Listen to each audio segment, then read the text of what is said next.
اچھا اب جو ہے اس کے نقصانات جو ہیں وہ دو طریقے سے ہو رہے ہیں. یعنی آپ یہ کہہ رہے ہیں کہ یہ چالاکی ہے، یہ چالاکی ہے، یعنی یہ چالاکی ہے. کہا یہ جا رہا ہے کہ ہم ڈاکومنٹیشن بڑھانا چاہ رہے ہیں. ہاں، اور یہ چالاکی بھی اس طریقے کی ہے کہ ایک طرف تو چالاکی ہے لیکن دوسری طرف وہ یہ بات ساری قوم کے سامنے مان رہے ہیں کہ ہمارا جو ٹیکس کی مشینری ہے وہ بے بس ہے، وہ جس سے ٹیکس لینا اس سے نہیں لے سک رہی، اس لیے ہم یہ دوسرے ذرائع کے ذریعے جو ہے آمدنی اپنی پیدا کرنے کی کوشش کریں. مسائل اس کی وجہ سے دو ہو رہے ہیں. ایک تو جیسے میں نے کہا کہ امیر اور غریب کا فرق ملک کے اندر بڑھتا چلا جا رہا ہے. یہ ٹیکس جو ہے اس کا بوجھ جو ہے وہ متوسط طبقہ اور غریب برداشت کرتا ہے. اگر ٹیکس جو ہے آمدنی پہ ہو اور اثاثوں پہ ہو تو ظاہر ہے امیر زیادہ دے گا اور غریب کم دے گا. دوسرا اس کا جو مسئلہ ہو رہا ہے کیونکہ اتنا زیادہ بوجھ ڈال دیا گیا ہے تو ہمارا جو معیشت کی جو گروتھ ریٹ ہے وہ بھی اس کی وجہ سے رک گیا ہے. کیونکہ اگر میرے پاس جیب میں 100 روپے ہیں اور 10 روپے میرے سے فائنانس منسٹری لے گی تو میرے پاس 90 روپے بچ گئے چیزیں خریدنے کے لیے، سروسز لینے کے لیے. اگر وہ 30 روپے رہ جائے گی تو میرے پاس صرف 70 روپے بچے.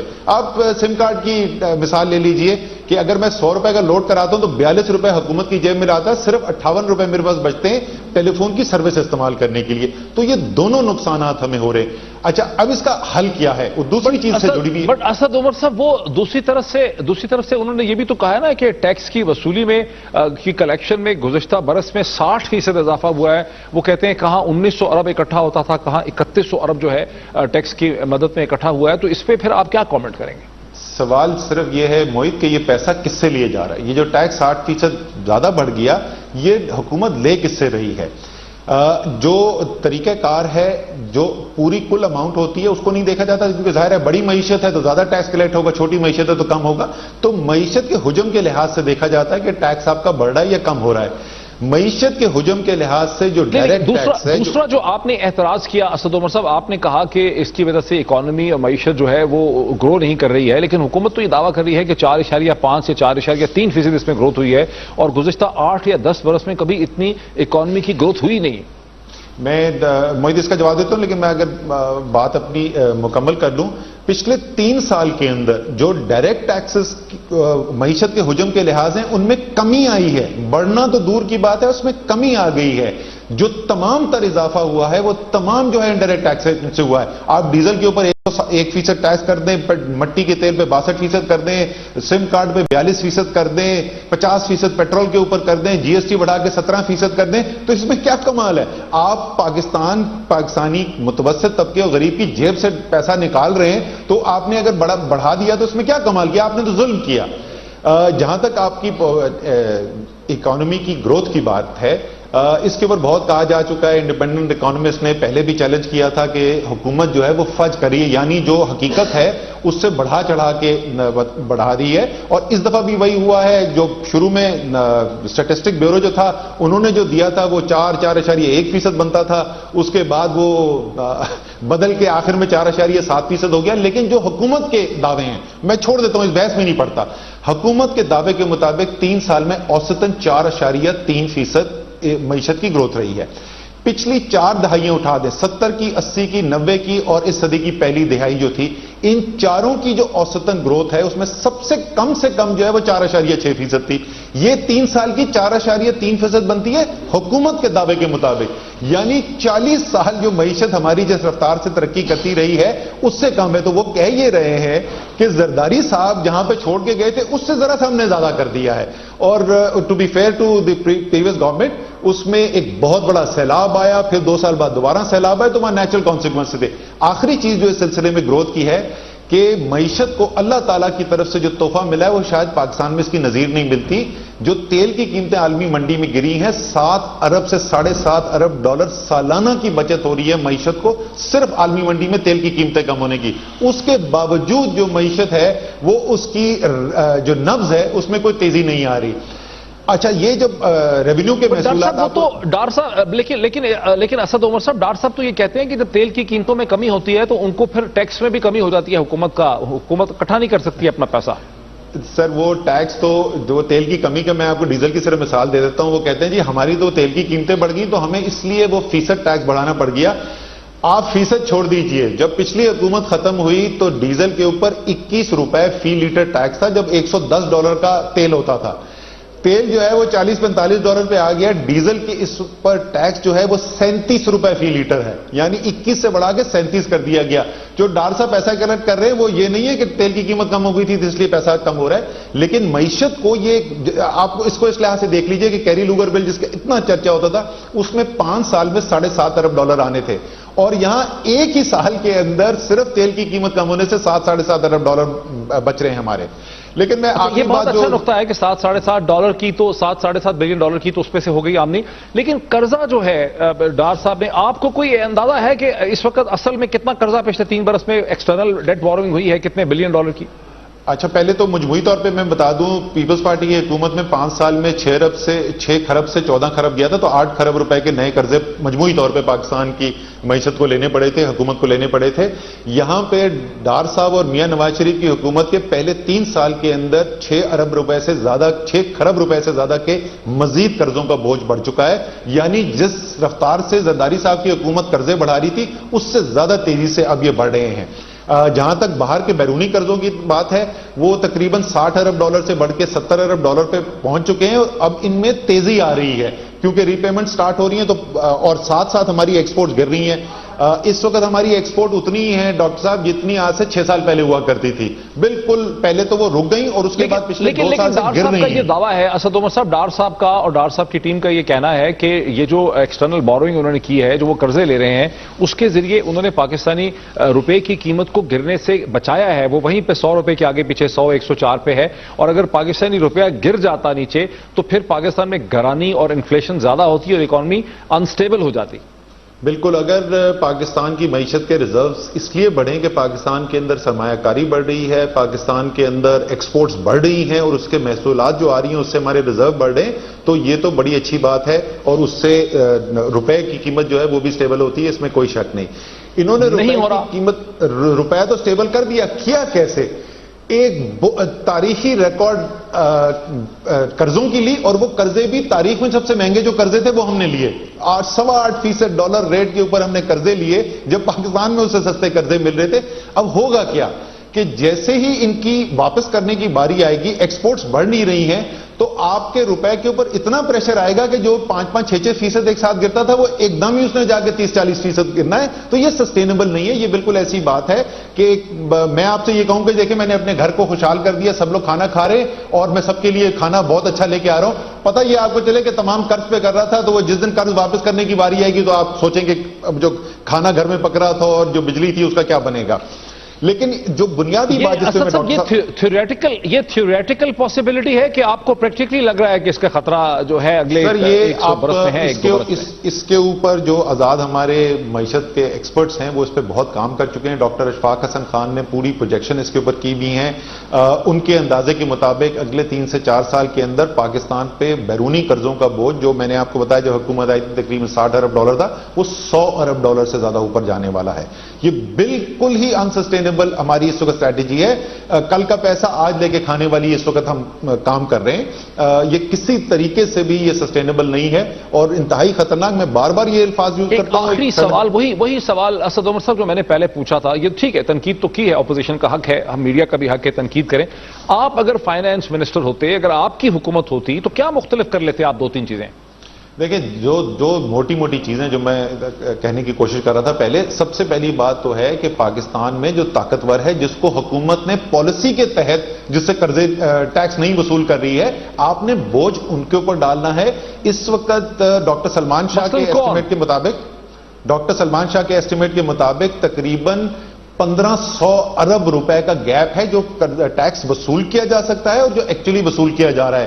تو ایک تو بہت بڑی آمدنی آپ کی وہاں سے آ سکتی ہے, جو 2 چیزوں سے مل کے ہو رہا ہے. ایک کرپشن سے ہو رہا ہے, ایف بی آر کی مشینری کرپٹ ہے, نااہل بھی ہے, اور وہ پیسہ جمع نہیں کر پا رہی جو ٹیکس لگا ہوا بھی ہے. اور اسی لیے وہ ٹیکس ایمنسٹی اسکیم آپ کو پتا ہے ابھی انہوں نے لے کے آئے تھے, جہاں انہوں نے اعلان کیا ہم بے بس ہے, خدا کا واسطہ 1% کے اوپر اپنے ٹیکس جمع کرا دو. کل 6000 لوگوں نے اس کے جواب میں جمع کرایا, کیونکہ جب ریاست بے بس ہے تو کوئی کیوں ٹیکس دے گا. دوسری چیز, جو باہر پیسہ بڑھا ہوا ہے پاکستان کا, جو اربوں ڈالر سالانہ باہر جا رہا ہے, جس کی ایسٹیمیٹس یہ ہیں, کوئی کہتا ہے $150 ارب ہے, کوئی کہتا ہے $200 ارب باہر پڑا ہوا ہے. ساری دنیا کے اندر کام ہو رہا ہے اس پیسے کو ابھی جو جا رہا ہے اس کو روکنا, اور جو جا چکا ہے اس کو واپس لانے کی کوشش کرنا. پورے بجٹ کے اندر ایک چیز بجٹ کے اندر نہیں ہے. اور اس کے اندر میں آخری چیز ڈاکٹر صاحب ایڈ کر دوں, بہت شکریہ. آخری چیز ایڈ کر دوں ڈاکٹر تحریک صاحب. انصاف کے سینئر رہنما اینگرو کیمیکل کے farmer chief executive Asad Umar صاحب ہمیں اپنی تنقیدی جائزہ دے رہے تھے اسحاق ڈار صاحب کے بجٹ کا. ایک بریک لیتے ہیں اور بریک کے بعد پھر ہم دیکھتے ہیں کہ مری میں جس خاتون کو ماریا صداقت کو زندہ جلا کے ہلاک کیا گیا ہے اس میں کیا اس کو انصاف مل پائے گا, پاکستان کے لوگوں کو انصاف مل پائے گا. After the break.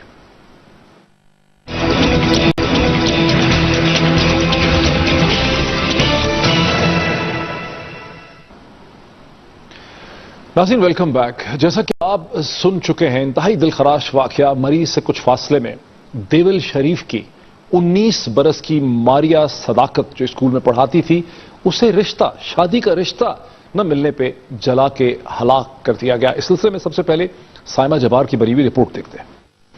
ابھی تو گزشتہ ماہ کے آغاز میں جعلی جرگے کے فیصلے پر ایبٹ آباد میں زندہ جلائے جانے والی امبرین کا واقعہ تازہ تھا کہ پنجاب کے پہاڑی علاقے مری میں 4 روز پہلے اسی طرز کا ایک اور وحشیانہ جرم کا ارتکاب کیا گیا. مری سے کچھ آگے ٹالی نگر دیول شریف میں 19 سالہ اسکول ٹیچر ماریا صداقت کو رشتے سے انکار پر شدید تشدد کے بعد آگ لگا دی گئی. 19 سال کی ماریا 5 بہنوں اور ایک بھائی میں سب سے بڑی تھی. 2 سال پہلے ایف اے کرنے کے بعد ماریا ماسٹر شوکت کے پرائیویٹ اسکول میں نوکری کر رہی تھی. ماسٹر شوکت کا بیٹا ہارون بھی باپ کے اسکول میں ٹیچر تھا. ماسٹر شوکت نے اپنے بیٹے کے لیے ماریا کا رشتہ مانگا تو ماریا کے والدین نے اس لیے انکار کر دیا کہ لڑکا پہلے سے شادی شدہ اور ایک بچی کا باپ تھا. جس روز ماریا پر تشدد کیا گیا وہ اور اس کی 6 سال کی بہن گھر میں اکیلی تھی. باقی گھر والے ماریا کی تائی کے انتقال پر نزدیک جنازے پر گئے تھے اور اس نے اپنے چند ساتھیوں سمیت ماریا کے گھر جا کر اس پر ظلم و تشدد کیا. اس کی معصوم بہن کے سامنے ماریا کو آگ لگائی اور کھائی میں پھینک کر فرار ہو گئے. ان کے خیال میں ماریا مر چکی تھی لیکن وہ بھی زندہ تھی. کسی نہ کسی طرح وہ کھائی سے باہر نکلی, اپنے گھر پہنچی. اس کی چیخوں پر پڑوسن نے اس کے والدین کو بلوایا. ہسپتال لے جانے سے پہلے ماریا نے پگواڑی پولیس اسٹیشن میں بیان دیا جس میں اس نے ماسٹر شوکت اور ایک دوسرے شخص کا نام لیا. اچھا 4 بندے ہو رہے تھے. اچھا ماریا کو جب اسلام آباد کے پیمز ہسپتال لایا گیا تو اس کا جسم 85% تک جل چکا تھا جس کے باعث ماریا نے دم توڑ دیا. بدھ کے روز شام 5 بجے کے قریب جب ماریا کا جنازہ دیول شریف بازار میں لایا گیا تو اس کا باپ اور رشتہ دار اس کی لاش کے ساتھ احتجاج کر رہے تھے. اس کے باپ نے اس بات پر احتجاج ختم کیا کہ اگر 5 دنوں میں نامزد ملزمان کو گرفتار نہ کیا گیا تو وہ اسی بازار میں خود کو آگ لگا لے گا. الہامی مذاہب کی بنیادی تعلیمات ہیں کہ کمزور کو ظالم سے تحفظ دیا جائے. مہذب انسانی معاشروں میں بھی قوانین سے کمزور کو تحفظ ملتا ہے. پاکستان کے کرمنل جسٹس کا نظام طاقتور لوگوں کے ہاتھ میں ایک آلہ بن چکا ہے جو طاقتور کو طاقتور ترین اور کمزور کو کمزور ترین بنا رہا ہے. کیا ریاست اور حکومت کی ذمہ داری نہیں کہ پولیس خود اس بات کی تفتیش کرے, قاتلوں کا سراغ لگائے, سرکمسٹینشل ایویڈنسز کے ذریعے مجرموں کو پکڑے اور پھر عدالتیں ان قاتلوں کو سخت سزا دیں. وزیر اعلیٰ پنجاب شہباز شریف نے ماریا کے قتل پر کمیٹی بنا دی. آر پی او راولپنڈی فخر سلطان کے مطابق مبینہ ملزمان ماسٹر شوکت, میاں ارشد اور رفت محمود کو گرفتار کیا جا چکا ہے. ماسٹر شوکت نے قرآن اٹھا کر خود کو بے قصور کہا. اب دیکھنا یہ ہے کہ پنجاب پولیس مجرموں کو تحفظ دے گی یا حقائق سامنے لا کر سزا دلوائے گی. ماضی میں بھی ایسے واقعات پر کمیٹیاں بنی, گرفتاریاں بھی ہوئیں لیکن طاقتور مجرموں کو سنگین سزا ملتے کبھی نہیں دیکھا گیا. اگر سزا کی کوئی مثال سامنے آئی ہوتی تو شاید امبرین اور ماریا کو اس طرح بے دردی سے جلایا نہ جاتا.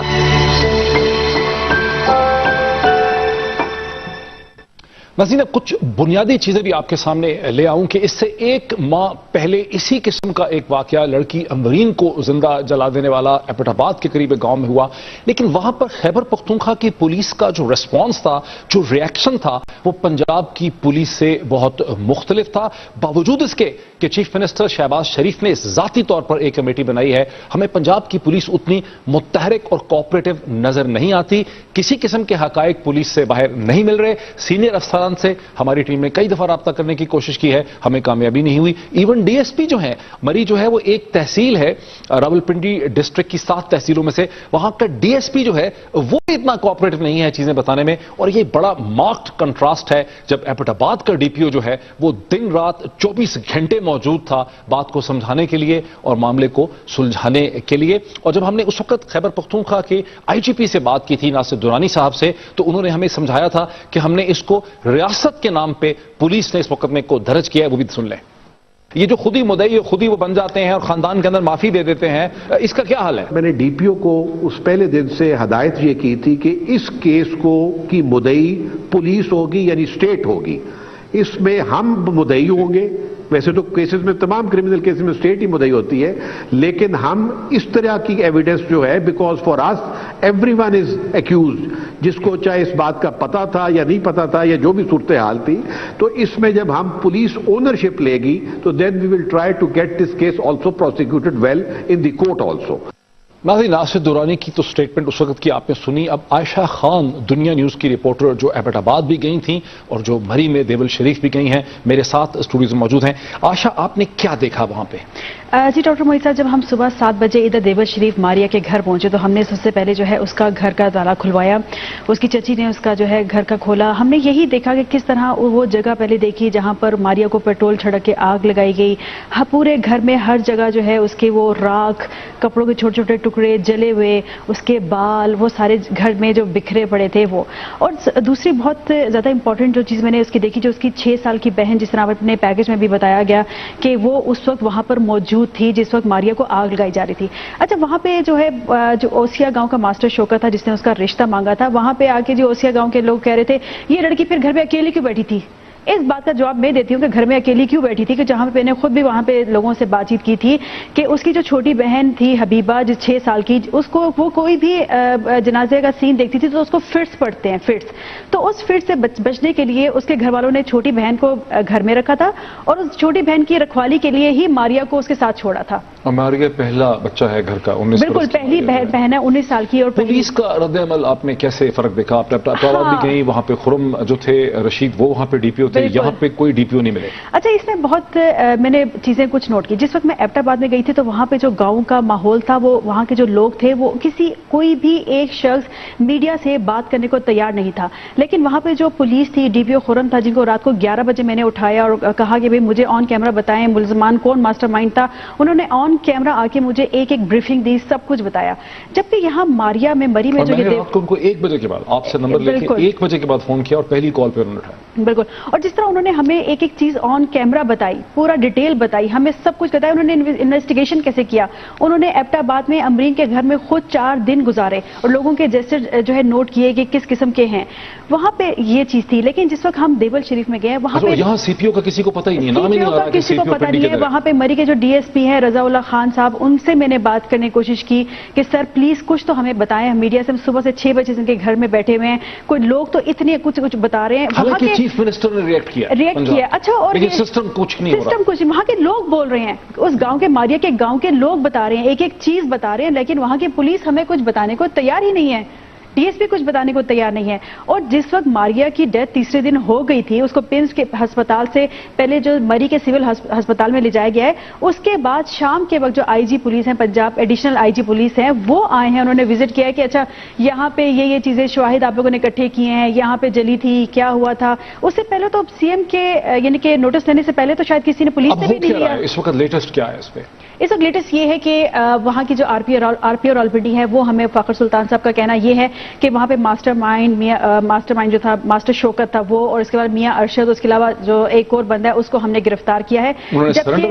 جبکہ یہ بالکل میں کہہ رہی تھی, جبکہ ہماری جو نالج ہے اس میں انہوں نے خود سرنڈر کیا ہے. انہوں نے گرفتار نہیں کیا, خود انہوں نے سرنڈر کیا ہے. اور سرنڈر کرنے کے بعد بھی مجھے جو وہاں پہ گاؤں والوں نے بتائی تھی, چونکہ وہاں پہ بہت ایک طاقتور شخصیت ہیں جو آپ کہہ سکتے ہیں سیاسی, وہ ان کا جو ہے رشتہ دار ہیں ماسٹر شوکت کے, تو یقیناً انہوں نے ہی ان کو مشورہ دیا ہوگا کہ بھائی تم خود سرنڈر کر لو, بچانے والا میں ہوں. یہ ہے صورتحال. بہت شکریہ عائشہ خان. ناظرین ہمیں اس پہ بریف کر رہی تھیں. اب تک کی جو صورتحال ہمارے سامنے آ رہی ہے وہ ایسا لگتا ہے کہ پولیٹیکلی کنیکٹڈ طاقتور لوگ جو ہے اس پورے معاملے کو اب کچھ اور بنانا چاہ رہے ہیں, اسے واٹر ڈاؤن کرنا چاہ رہے ہیں. اس کہانی کو جہاں ماریہ صداقت کو زندہ جلایا گیا اسے خودکشی اور خود سوزی میں کنورٹ کرنے کی کوشش کی جا رہی ہے. یہاں بہت بڑا سوال ہے. چیف منسٹر پنجاب سینسٹیو ہیں, ذاتی طور پر نوٹس لیتے ہیں, انہوں نے نوٹس لیا ہے, لیکن سوال یہ ہے کہ نیچے جو سسٹم ہے وہ کام کرتا بالکل نظر نہیں آ رہا. ہم اسے فالو کرتے رہیں گے. یہاں بریک لیتے ہیں اور بریک کے بعد دیکھتے ہیں کہ پارلیمانی کمیٹی میں کس قسم کا ڈیڈ لاک ہے پیناما فائلز کے حوالے سے. آفٹر نظر آ گیا, انہوں نے ہمارے نقطہ نظر پر ریفلیکٹ کیا ہے, جواب دیا ہے, ہم ان کے نقطہ نظر پر ریفلیکٹ کر کے جواب دیں گے.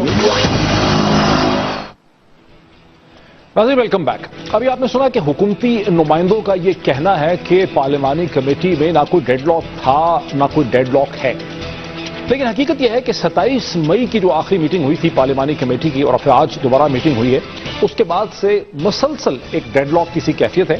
اور نن ادر دین اعتزاز احسن, یعنی اعتزاز احسن صاحب کی ذاتی جو سٹیٹمنٹس ہیں سینیٹر اعتزاز احسن کی, وہ یہ ہیں کہ پیناما لیکس پہ پارلیمانی کمیٹی میں ڈیڈ لاک کو ختم کرنا مشکل نظر آتا ہے.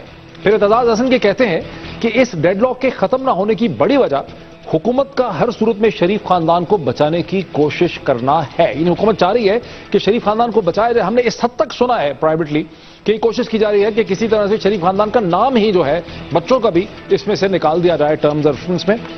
اور پھر اعتزاز احسن کا یہ کہنا کہ حکومت نہیں چاہتی کہ نواز شریف اور ان کے خاندان کا کسی بھی قسم کا کوئی احتساب ہو.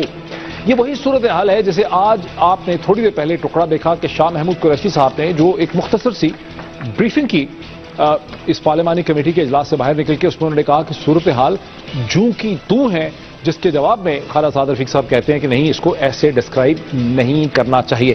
اسی ٹکڑے میں شاہ محمود قریشی صاحب کے پیچھے آپ نے کھڑا دیکھا جناب چودھری طارق بشیر چیمہ صاحب کو, جو پارلیمانی کمیٹی میں پی ایم ایل کیو کے ریپرزینٹیٹو ہیں, پنجاب کے منسٹر رہ چکے ہیں, 2 دفعہ ناظم رہے ہیں بہاولپور سے, میرے ساتھ اس وقت اسٹوڈیو میں موجود ہیں اور چودھری صاحب سے سمجھتے ہیں کہ ڈیڈ لاک ہے اور کس قسم کا ہے. جو سب کیا صورتحال ہے اس وقت؟ دیکھیں ڈاکٹر صاحب, گزارش یہ ہے کہ اگر ڈیڈ لاک نہیں تھا تو اسپیکر کو اور لیڈر آف دی اپوزیشن کو انٹروین کیوں کرنا پڑا؟ اچھا, انہوں نے انٹروین کیا کیا؟ جی, آج میٹنگ ہوئی تھی. آج اسپیکر صاحب واز ویری کائنڈ انف, انہوں نے ایاز صادق صاحب نے فیسیلیٹیٹ کیا. ان کا کمیٹی روم ہم یوز کر رہے ہیں, یہ کمیٹی یوز کر رہی ہے. اگر ڈیڈ لاک نہیں تھا تو ان دونوں صاحبان کو, لیڈر آف دی اپوزیشن جو اپوزیشن کو ریپرزینٹ کرتے ہیں, اور اسپیکر صاحب کو انٹروین کیوں کر رہا ہے؟ خورشید شاہ صاحب کو اور ایاز صادق صاحب کو کیوں انٹروین؟ آج پوری کی پوری پارلیمانی کمیٹی جو ہے, ہم اسپیکر صاحب کے چیمبر میں موجود تھے اور یہی ہم نے ان سے ریکویسٹ بھی کی کہ نہیں, تھینک یو ویری مچ, آپ نے بڑی مہربانی کیا, آپ نے ہمیں فیسیلیٹیٹ کیا, لیٹ دس کمیٹی ورک. اگر اس میں کوئی رکاوٹ آئے گی, اگر ہمیں مدد کی ضرورت ہوگی تو ویل اپروچ یو. اچھا, تو اس کے بعد پھر لیکن 27 مئی کے بعد سے ڈیڈ لاک ہے کیا جس کا اعتزاز ہے؟ گزارش یہ ہے کہ ڈیڈ لاک یہ ہے کہ ہم نے ایک ٹی آرز اپنے دیے 15 نکاتی. اس کے اوپر حکومت کا موقف یہ تھا کہ جی ان کو آپ ری آرٹیکولیٹ کریں. وجہ دیکھیں نا, آپ بڑی کامن ایک بڑا عجیب سا سوال ہے جس کا آج تک حکومت جواب نہیں دے پا رہی. حکومت تو کہہ رہی ہے ہم تو چینج ہی نہیں کرنا چاہ رہے. نہیں, ہم تو صرف یہ کہہ رہے ہیں کہ لون ڈیفالٹرز کو اس میں ڈالیں, عمران خان کو ڈالیں, جہانگیر ترین. دیکھیں نا, بات یہ نہیں ہے کہ, بات یہ ہے کہ ہم تو پہلے دن سے کہہ رہے ہیں کہ جن ٹی آرز کا مطالبہ ہم کر رہے ہیں کہ ان ٹی آرز کے تحت وزیر اعظم صاحب نے چونکہ خود کو آفر کیا ہے احتساب کے لیے, ایک دفعہ نہیں, ہاؤس میں بھی, قوم سے خطاب میں بھی, ہم نے تو یہ بھی کہا ہے کہ آپ انہی ٹی او آرز کے تحت باقی لیڈرشپ کا بھی آپ احتساب شروع کر دیں. باقی لیڈرشپ سے مراد یہ ہے کہ عمران خان صاحب ہیں, سراج الحق صاحب ہیں, چودھری شجاعت صاحب ہیں. آپ جو ٹی او آرز ہم میاں نواز شریف صاحب کے لیے مطالبہ کر رہے ہیں, کوئی ہم ان سے بھاگ نہیں رہے. یہ لونز, یہ کک بیکس, یہ کرپشن, یہ رائٹ آفس, یہ صرف ہم جو سمجھتے ہیں. وہ کہتے ہوں گے نا کہ زرداری صاحب کو بھی لے کر آئے. سر لائیں زرداری صاحب, میں کہہ رہا ہوں جی کہ آپ اگر یہ قوم کا مطالبہ ہے کہ احتساب ہو, پاناما لیکس کو اپوزیشن نے تو نہیں کہیں سے ڈھونڈ کے لائی, یہ تو گلوبل ایشو ہے اور باقی ملکوں میں ایکشن شروع ہو گیا. یہ کتنا انفارچونیٹ ملک ہے کہ کرپشن روز شور پڑا ہوا ہے. ڈاکٹر صاحب, اس ملک کے غریب آدمی کا مجھے قصور تو بتائیں آپ پلیز. مجھے خوشی ہوگی کہ مجھے کو بتائیں کہ وہ 20 کروڑ عوام